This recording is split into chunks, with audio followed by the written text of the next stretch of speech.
got these cool birds that just landed on the perch. Feel free to do so. You can get really, really close to them too, right up to about here. Get those cameras out and ready to go because you don't want to miss these photo opportunities. If you have fast passes or if you're going to a show, don't worry, you'll still make it. This is just a really quick experience for you all to see while you're hanging out around here.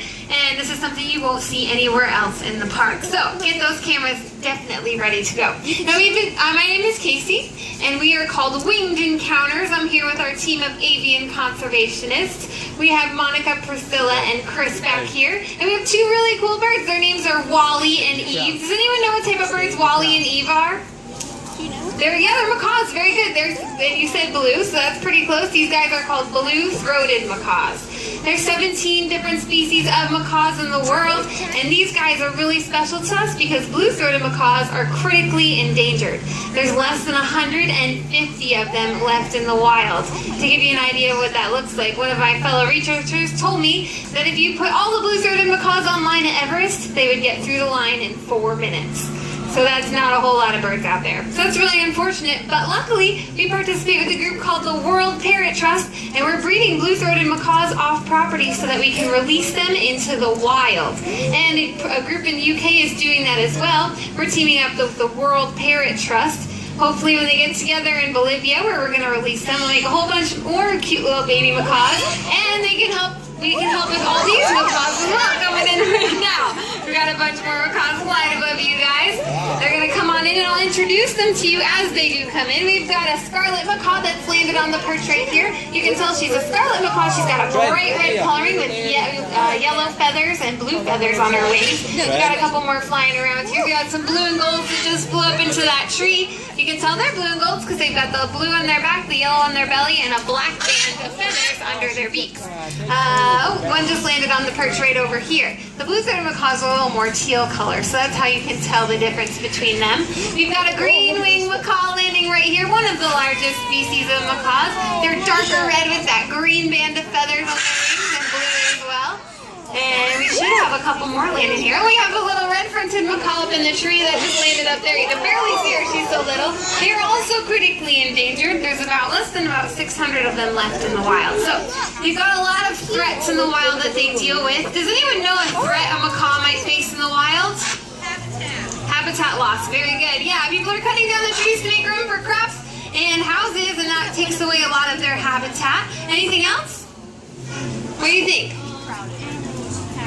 Animals attacking them. Predators can definitely be a threat in the wild. Very good. Yeah, absolutely. Predators are a big deal. What else? Poaching. Poaching. Yep, poaching. Absolutely. These guys are poached for those beautiful feathers of theirs, so that's really unfortunate. But also, people are going into the nest, taking the babies and selling them in the illegal pet trade. That's a huge deal. And unfortunately, parrots don't really even make great pets. They're very tough pets to have. Is there anyone out there that has a parrot that can vouch for me that parrots make tough pets? Nobody? That's really good, because parrots do make tough pets, and there's lots of reasons why. Does anyone know one reason why a parrot would make a tough pet? What do you think?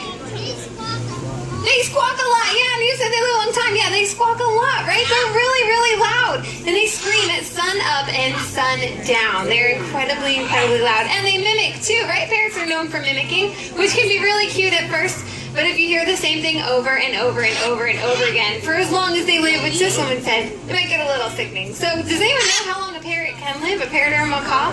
How long can it live? 50 years. Yeah, 50 years, 60, 70, maybe even 80 years. These guys have an incredibly long lifespan. Absolutely. Another reason why they can make a really tough pet. See that beak right there? What do you think they eat with those beaks? What do you think? Yell it out if you know it. Fingers. Well, hopefully they're not eating fingers.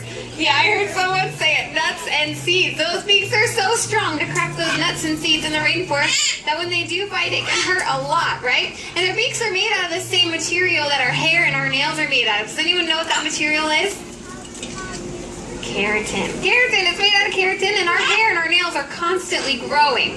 And these guys' beaks, they're constantly growing as well, so you need to be able to file down their beaks. So what they do is they'll chew on tree branches and bark and things like that to file down their beak in the wild, but in your home, that could be your furniture. So yeah, that's not really very much fun in the house. But we love having them out in the wild, and we want to help conserve them. And by the way, just by you guys being here today, you're helping out, because Disney's Worldwide Conservation Fund to date has donated $2.6 million just to birds alone. 600,000 of that $600,000 of those dollars have gone straight towards parrots and macaws. So that's a huge deal.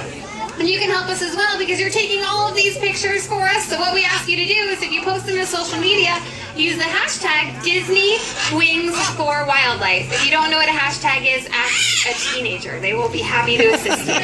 Yeah, hashtag DisneyWings4Wildlife, spell out the 4, and you can help us spread the message of these birds to people all over the world. Now, these guys are going to take off in just a few moments. If you want to get a really good picture, you want to be in this general area right here, because these birds are going to get really, really close to your heads flying on back home. But before they go, we have a favor to ask of you. We need to say a cue in order for them to go home. So on the count of 3, we're gonna say fly home birds. Okay, everybody, on the count of 3, here we go. 1, 2, 3. Fly home birds. There they go.